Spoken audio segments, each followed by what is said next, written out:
We are back with, we'll just say round three of McCallum versus James Toney. Before we get into that, though, shameless plug, and by plug I mean film study is just the beginning. It doesn't mean anything if you have an IQ and you don't know how to apply it. So we're gonna go over to a couple things because I yap a lot and I talk a lot about IQ, but the application standpoint is gonna come from a lot of the reps that you get. So when you join my academy, and I say academy, but my coaching, you get daily tasks to do. So you get daily boxing tasks, you get daily strength and conditioning tasks, and you get daily nutrition tasks as well. That's for men and women, athletes as well, ex-athletes, current athletes, ex-fighters, ex-boxers, current fighters, you name it. So when you join that, you also now get access to the Discord that I'm going to be working on so that way you can talk to me more often. But you need to be doing some of these things daily. Not some of these things, all of these things, if you want to apply your IQ. Now, if you came to this channel just to learn more about boxing and leave it at that, then yeah, watch this film study. But if you came to this channel to learn more about boxing and then how it applies to you and how it applies to your particular sport, your field and play, because my background is basketball, and then I got into boxing, but I do see how boxing has enhanced and amplified my basketball. How boxing has enhanced and amplified my nutrition coaching, how boxing has enhanced and amplified my strength and conditioning, and vice versa, how strength and conditioning has amplified the other things. So all these things work cohesively together. So we're going to look at something right now. We're going to go to my actual website, lcoachcasey.com. Right now, you can't see all of it total, but when you first go to the website, it is a free 60-second quiz where you can get your personalized training program. I'm going to ask you questions to see where you're at currently, and that's for men, women, and athletes. So now when you go to the Academy Hub, there's supposed to be a password. It is there. However, I already entered it, so we're already right into it. So we're looking at something called the 84-day academy, but that's 3 months. That's 12 weeks, and so we're going into week one and what that looks like. So whatever you decide to jump in, that's when your week one starts. And so we're just looking at how this week one happens. And so right now we go into boxing week one, and obviously the focus is going to be footwork fundamentals. So you have an option to download the week one PDF for boxing, which is your whole week's boxing emphasis and summary. So you can write and track notes and get better at what you're doing. But then we go into the daily boxing workout videos, and you can see here, I already entered the password once again. But if you see day one, there's a footwork session. And we go through actual drills for you guys that you would go ahead and do, from the warm up to how you move around the ring to what you do in the bags, what you do shadow boxing. All those things are available for you, and that's for boxing. Now, if I go back here, that's just for the boxing. We will now get into, once again, PDF for you for the athletic workout. That's men, women, athletes, current athletes, ex-athletes, current fighters, ex-fighters, all that's available for you. So you can download the PDF so you can go ahead and track it. For talking, I'm coming up with a journal for you guys where you can just get the physical copy and have all of this already inside so you can write it down on your own instead of downloading the PDF each week. But if you're a digital person, download the PDFs each week and I got you. So now we would go into what do you need to do from a strength and conditioning standpoint, or get into shape to amplify and be able to do the things that you need to do from a boxing standpoint or your field of play. So if you notice, day one for you would be workout exercises for you. And we're going to get into the most awkward one for you, which is most important. Seated, is this one abduction, or this is abductor? So you're looking to open, right? And so this is the exercise, and this is what it would actually look like for you. So I have that for you guys so you can see and you'll have an idea of what to do on a day-to-day basis. We'll go back because I want to get into the nutrition for you guys.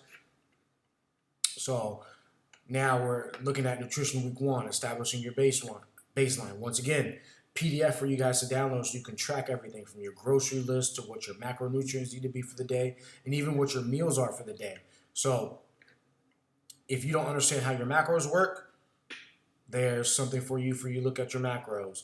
If you want to look at what your grocery list needs to be from a protein standpoint, carb standpoint, fat standpoint, the extras are kind of like sauces and stuff that you would do to make your meals taste a little bit better, whatever it is. But then now we even go into like meals for the week. to hit your baseline goals. So right now, these are based on like something that I like to eat and what I would go ahead and give my clients. But if we click on a particular one right now, so let's look at the sourdough cheeseburger because I have a video on that as well. It's going to tell you exactly what the cheeseburger is. It's going to tell you the ingredients. It's even going to tell you the macros. So all that is available when you join the academy, which is my online coaching. I am having a Black Friday sale for that for you guys. I'll put all the links in the description for you guys, including the Discord access, the sale access, even the quiz. All that stuff is going to be available for you guys. But that's just for those who come to the channel to not only learn from an IQ standpoint, but also apply it and what that looks like on a day-to-day basis and join the community where we're all helping each other. And that is also where I'm going to put access for you guys to send in your training videos. And training videos include whether you're working on your workout technique, your boxing technique, your sparring, your eating, all that stuff, so you can send it in and I critique you exactly. But the reason why I'm going to critique you exactly, quote unquote, for free is because it helps everybody else who may have that question who didn't ask it themselves. But this is where I'm going to put all that because you guys ask me to look at your videos. You guys ask me to answer more questions for you, but there's no skin in the game. You guys are just asking just to ask. But I want to be able to apply this and leave one hub for you guys to be able to apply all of this. But that is not necessarily a plug, but that's just for those of you who want more. There's a way you can go and get more. So now let's get into round 3.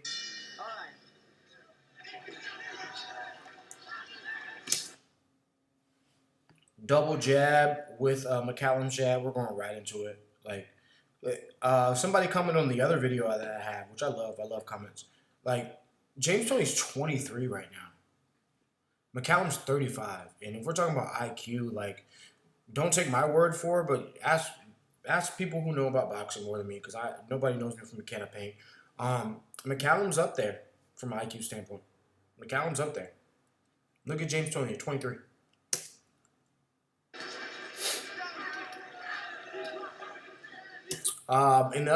Actually, I have a whole video about this too. Not a whole video, but we're talking about the position changes that you're in. Like, anytime that you change a position, you are kind of asking a question. So, look at James Toney right here. People call it level changing. Once again, I don't like calling it level changing because for me specifically, my perspective is it doesn't identify exactly what you're doing when you're level changing. I prefer to call it a position change, so that way you understand how to particularly weaponize it. So watch what James Toney does right now. That right there, something small, he's asking a question. He's asking McCallum, when I drop down low to this back foot position and I go from a high to a low, do you react? Do you know that you need to change your hand position according to where I'm at? Do you know that you need to be aware that I changed position? Tony's asking these questions. He's not just doing it just because. And so for him, because he's so skilled or he's a pro, he's doing this subconsciously now, which means he's not thinking about it. He's just doing it.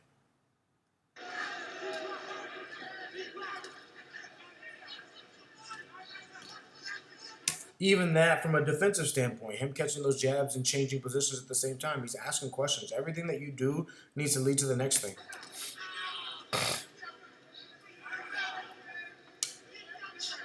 This is round 3, 12-round championship fight. Funny thing is that, like, because we having fun. At the end of the day, we talk about this. You guys watching me, and the differentiator and why you watch me and why you watch somebody else is maybe you resonate with me. It is what it is. But I'm gonna have fun. So you guys tell me, and you guys can comment below if you want. But when was the first time you learned how to do this in boxing, and did you like spam it? James Toney doing what Bill Miller asked him to do, and that's the pick. Did I go forward or back? Let's see. Okay, here it is. Like, when did you learn how to shuffle like this, like James Toney did? And then once you figured it out and you felt like comfortable and you felt like you was that dude, Like, when did you figure that out, and did you spam it? Like, did you do it all the time for no reason? Like, watch James Toney again. Look. Hey, okay. This is round 3. All right, let's back to it. 12-round championship fight. Big punches thrown in that second round. A little triple jab action. Championship fight. Big punches thrown in that High, second low, round. high. James Toney doing what Bill Miller asked him to do, and that's to pick up that Feints. Seeing if he can get that shot off, but not sure if he can get that shot off because he doesn't want to get countered. jab. You notice the jab was hanging down by his side. He's got it up and he's using it more a little bit this round. Jabbing with the jab. Well, to me, Tony looked much better than when he Controlling the feint or reacting to the feint. Like almost overnight. Well, you said it. That right there is something subtle. The other video that I have when we talk about Bam, there's just something slight, just bending more to a lower position from your back foot to get away from the jab, to see if maybe you could potentially come back in with something. But as I've been saying this entire round, he's asking a question. So based on where the film paused right now, you guys tell me, like, would James be able to come back in with a shot over the top of McCallum's jab? But realistically, if we talk about what's humanly possible, premeditate the slipping of the jab to the back foot and coming back in with his own shot. But then also on the flip side, can McCallum use this information to understand that when he throws a jab, Tony's going to slip? So maybe he might throw this jab and what Mike Tyson says, make 2 punches sound like one. Or we're talking about from a beat and rhythm standpoint, the 1-2 sounds like pop, pop, or one shot at the same time, because he understands that the jab manipulates Tony to his back foot. So now he can line him up for the right hand. Like, these are just all questions that we're asking right now. Letting the film go ahead and decide great for those us. last 2 fights, guys. Oh, he's looking great in this one. Let's talk about what McCallum did right now too, because it's something simple. It's something that I will tell my fighters as well. Don't forget where you came from, because if you do, you'll miss out on the opportunities to see something that somebody isn't able to do. A lot of you fighters don't move well going to your back foot. And if you're a southpaw fighter, that means that you don't move well to the left and backwards. And if you're an orthodox fighter, that means that you don't move to the back and to the right. So McCallum is asking Tony, but also resetting him at the same time. Like, hey, how do you do moving to the right? And so they call that an L step, and you're taught how to do an L step, right? But once again, I want you guys to understand, please don't L step in front of somebody while you're in engagement range, which means that you're close enough to get hit and they're close enough to hit you. If you see how McCallum did it, he did it where he's out of range. Can make you a monster. He didn't look so great in those last 2 fights, guys. Right there. Like, he's not close enough to hit Tony, and Tony's not close enough to hit him. So this is out of engagement range.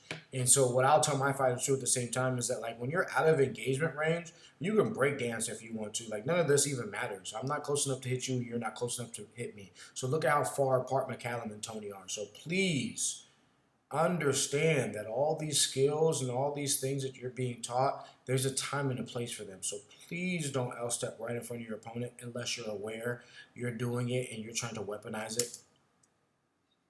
But back to what I was saying, it's just a slight move to the right. He's asking Tony, like, hey, do you know how to move to your right? Oh, he's looking great in this one.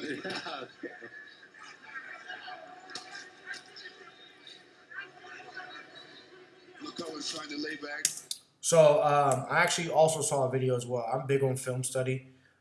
So somebody had talked about, like, when you jab going to your left and you keep your left shoulder low, that somebody's just going to throw a right hand over the top of you every time. Well, once again, this is the same thing as far as for L-stepping in front of somebody when they're in engagement range, excuse me. If you're aware you're doing it, you're aware of what may potentially happen back to you. So watch McCallum throw this jab with his left shoulder down as he's circling to his left. So if you guys understand if we look at the position of his shoulders right now, McCallum's right shoulder is slightly higher than his left shoulder. And so what does James Toney do? He's going to throw a right hand over the top as McCallum's left hand is going. If you see, McCallum's glove is right in front of the screen. It's close to James Toney's right shoulder. And James Toney's glove is outside of McCallum's hand, and he's going to throw a right hand over the top. But watch watch what McCallum does with his hand.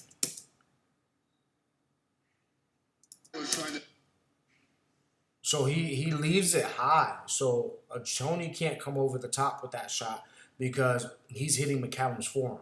Lay back, try to suck him in to throw the right hand to set up his own left hook. The right connected again for Toney. It's been effective tonight.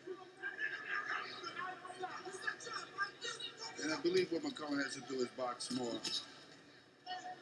So there's like a lot of high-level skills that are going on right now that we can just discuss from a film study standpoint.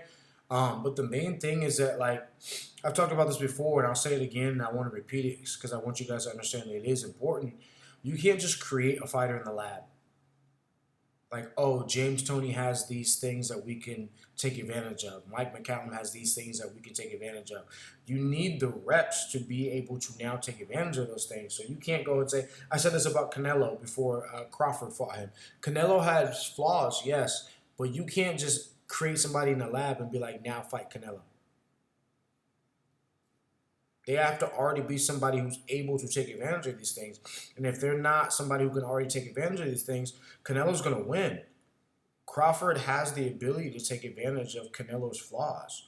But how old is Crawford? How long has he been fighting? How long has he been coached? You can't just create these fighters in the lab. So back to this. We are going to find flaws in the film study because that's what it's for.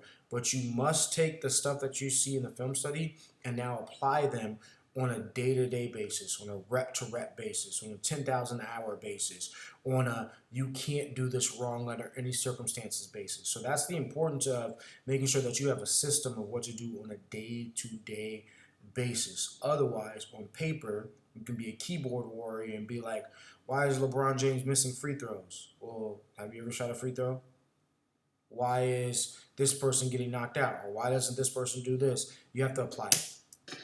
Toney looks the more stronger and got the more power. So now we saw before when James Toney triple jabbed, he got away with it. He was able to step back and not worry about any particular shots. Well, now McCallum's on it. And so he's like, okay, after you shoot this triple jab, I'm on you. McCallum has to do is box more. Toney looks the more stronger and got the more power. And just one of those things, right? The way you make people pay for punching is by punching them. So that way they're reluctant to think about getting that shot again, or at least they're distracted from understanding the setup that they're trying to call with those punches that they threw at you.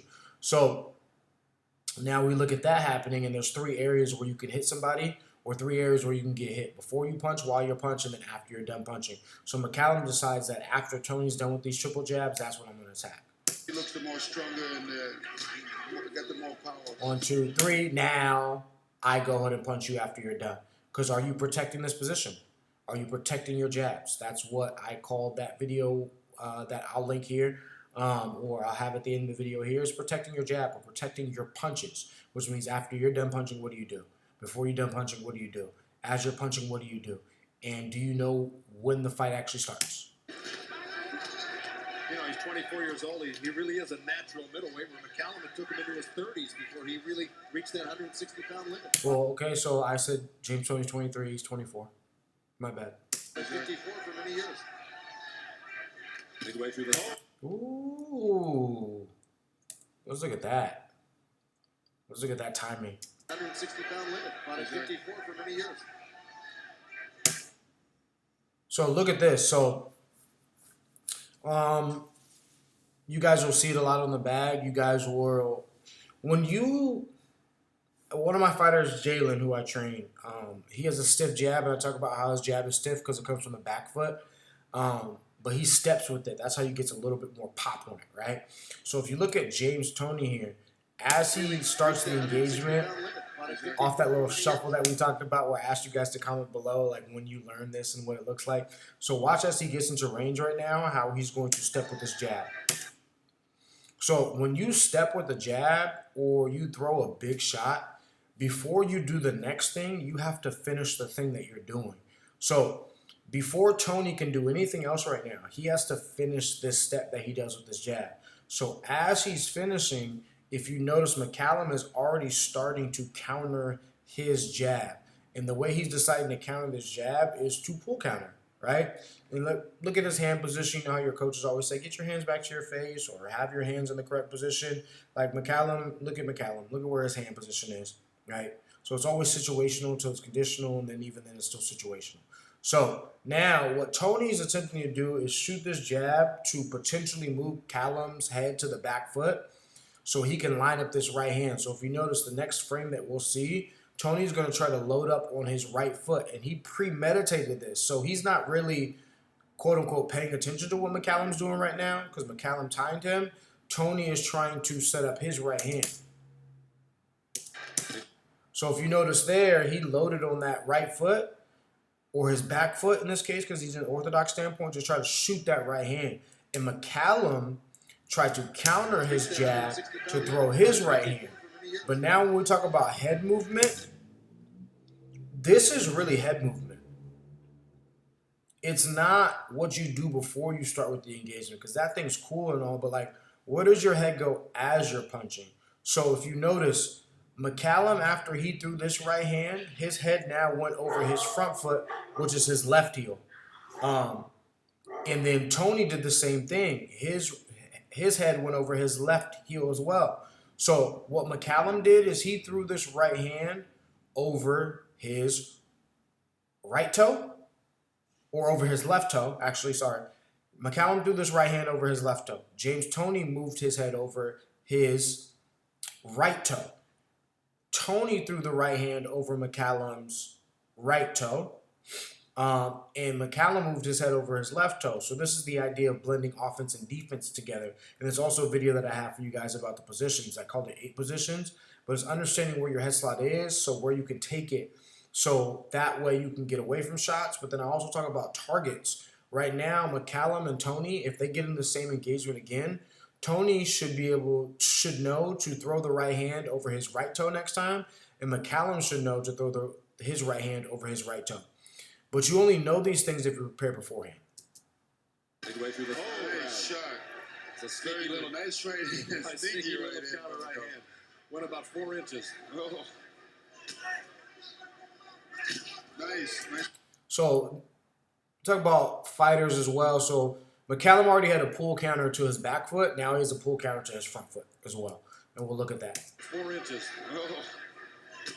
We went frame by frame for the last one where he pulled to his back foot and then shot a right hand to get away from Toney and to counter Tony's jab. So this is another way that he's countering Tony's jab right now. He's going to go to the front foot. And so the reason why you do that is, okay, the back foot one that I did didn't work. Let's try the next opportunity. And this is McCallum dipping over his lead leg, his front foot, his left toe, and then now coming back in with a shot to counter Tony's jab. Nice uppercut by McCallum. Callan with the combination. This is literally why Tony's one of my favorite fighters, and still not watching this as a fan and not being biased, but look at the smirk, he having fun to man. And so 2 things need to happen. When you have fun and you smile in the ring like this, you're either crazy or you're smart and you know what happened or what's about to happen, or you're a little bit of both, or you're a combination of both. But Tony having fun. With the combination. The main thing too is that McCallum don't get tired in there. That's the main factor here, because in that round he's throwing a lot of punches.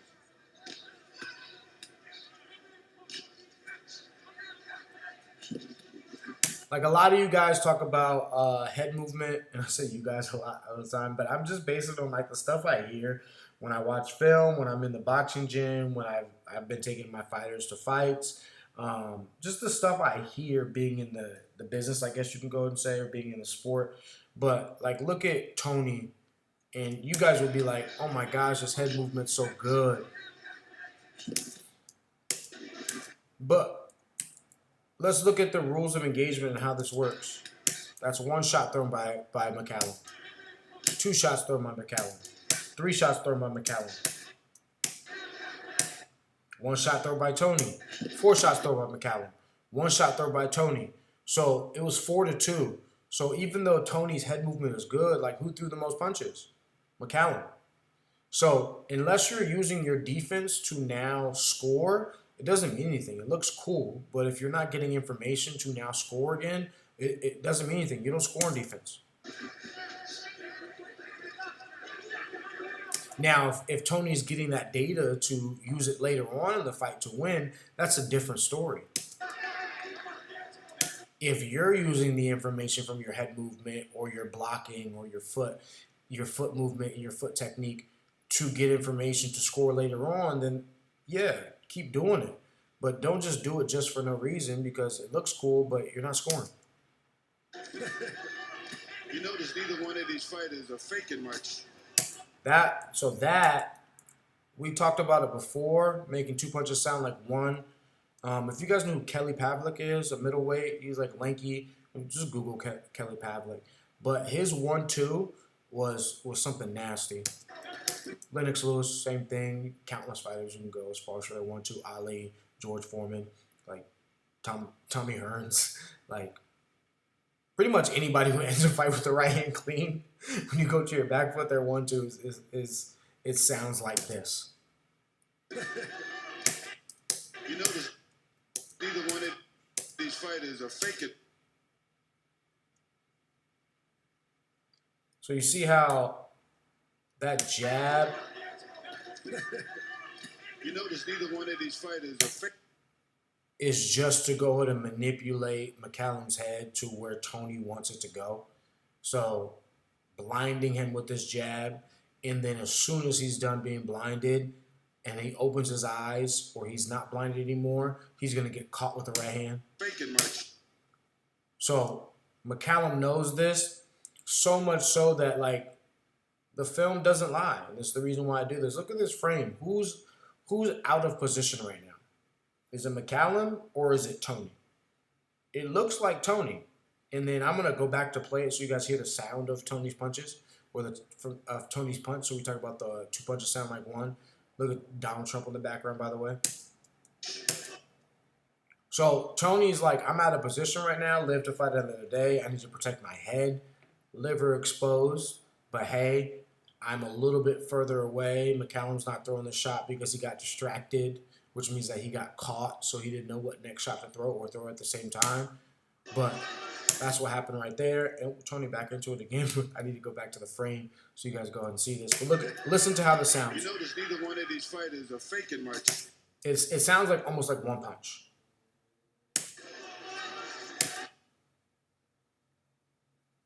And so Tony's like, oh, I'm back into it with a different setup. Look at where his glove is at right now as he tries to set up this next shot.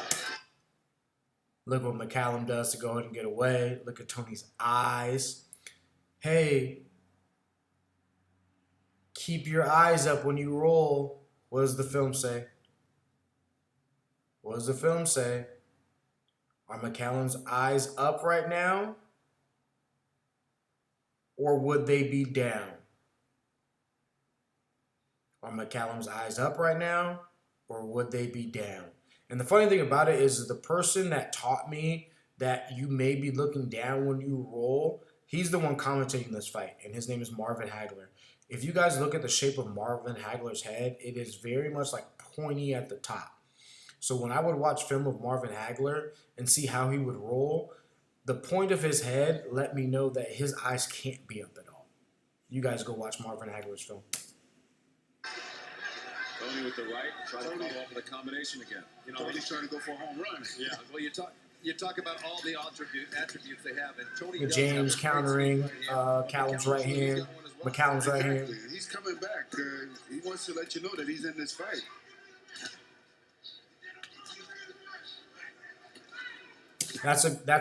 We talked about accuracy, punch accuracy, where you throw your particular shots. So watch where McCallum throws this right hand as Tony's countering. And not as Tony's countering, but as he throws his jab. So Tony's doing what we talked about, which means that he's protecting his jab. He's going to shoot this jab, and he's going to move his head. He moves his head to the back foot. So watch where McCallum throws this right hand. He throws it to Tony's back foot, which is over his left toe, because that's what he's been recognizing that Tony does. Is one of the way that he protects his jab is he throws a jab and he slips to the back foot. So McCallum's like, okay, once you jab, I'm going to counter your jab and I'm going to throw it where your head is going, not where it's going to be. So at most, or not at most, at minimum, it distracts Tony, so Tony can't go ahead and set up the next shot that he wants to set up or at least in this stance, to score McCallum.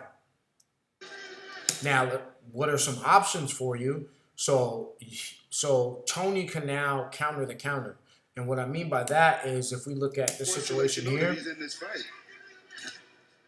So let's look at data. So Toney can go ahead and say now, okay, McCallum is, when I jab and I move my head to the back foot, he is throwing the right hand at my back foot, which means I'm now in a back foot position, which means I am now countering and protecting this position, which is the same way as if McCallum set up his right hand to throw at Toney. And so what Toney did earlier is when McCallum threw a right hand, Toney would counter with the rear uppercut or right hand where McCallum's new head position is, right? So what would Toney do exactly in the situation? He would throw this jab, move his head to the back foot, protect himself from the new back foot position because he knows McCallum is throwing the right hand towards his back foot where his head is going to go, which is right there. And then he would just come up with a counter, in this case, a rear uppercut to go and hit McCallum. That would be what Toney would do from a new data standpoint and the information that he got from the fight. Now, what would McCallum do on the flip side if we're talking about countering the counter, right? McCallum would have Toney throw this jab. He wants to let you know that he's in this We'll get fight. over that. McCallum would have Toney throw the jab, get to the back foot, have him counter with the rear uppercut because that's where McCallum's head is. And in this case, if we talk about catching counters, he would catch the rear uppercut that Toney's about to throw based on the choreography that we're talking about right now. And he would throw the next shot depending on where Toney's head went after he finished the right hand. Those are just some like scenarios for you guys. You know, we've really yet to see the thing that Mike McCallum is most famous for, and that's his body. Even that, right? So let's talk about rhythm. Let's talk about cadence.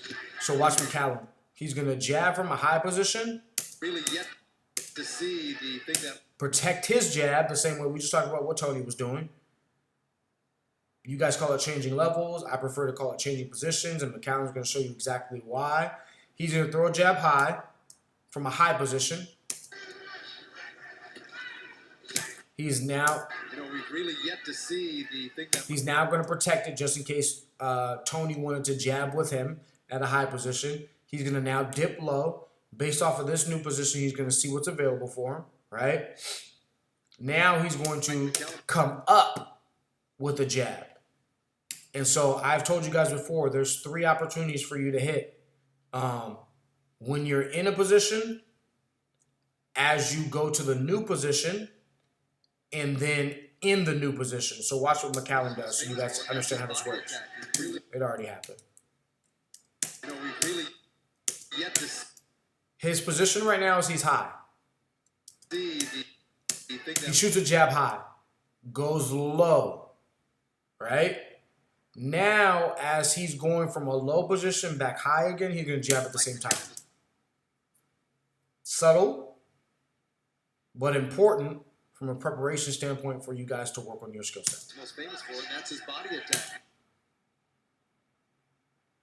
He's going to roll with the right hand, and he's going to look to throw his own.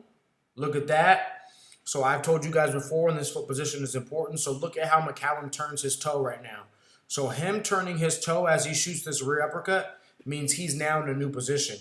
So he started with the rear uppercut in the back foot. He throws the rear uppercut, and he's now in the front foot, which means he's now in position to get hit with the big left hand. If Toney uses this data, he can now protect his front foot position to catch McCallum with the left hook as he throws the rear uppercut, which could potentially be wrong. Because if you throw a shot and it's not according to the position of your opponent, you can go ahead and run yourself into a shot. Toney landed another right hand. Oh, these type of shots. Good head movement again from McCallum, but is he scoring? Or is he living to fight another day? You know, both fighters got to be in tremendous shape because they're taking some nice right-hand shots. One of the infrequent body shots right there by Toney. Well, that was the one that I spoke about that he would get it back. Just something small.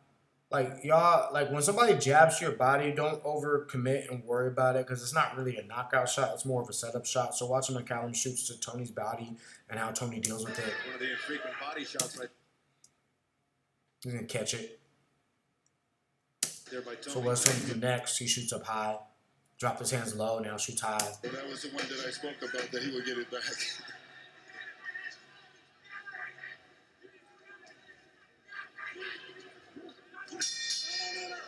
All right, round 3 is done. McCallum versus Tony, their first fight. We're gonna end it there because I know this film study is kind of long. Once again, if you guys want a system that you can do daily to improve your boxing, improve your athleticism, the nutrition, everything that goes with that as well. Whether you're here to coach, whether you're here to learn from a boxing standpoint, a competing athlete or a non-competing athlete, that system's there for you. But also, if you're looking to learn how to create a program that is catered specifically to you, and then even to help other people out, or even coach and make money off of it, the source system is starting in January. So we're going hands-on with me teaching you guys my program, but then along the way, teaching you how to experiment and create your own program. But film doesn't lie. McCallum versus James Toney, fight number 1. I'll see you on the next one.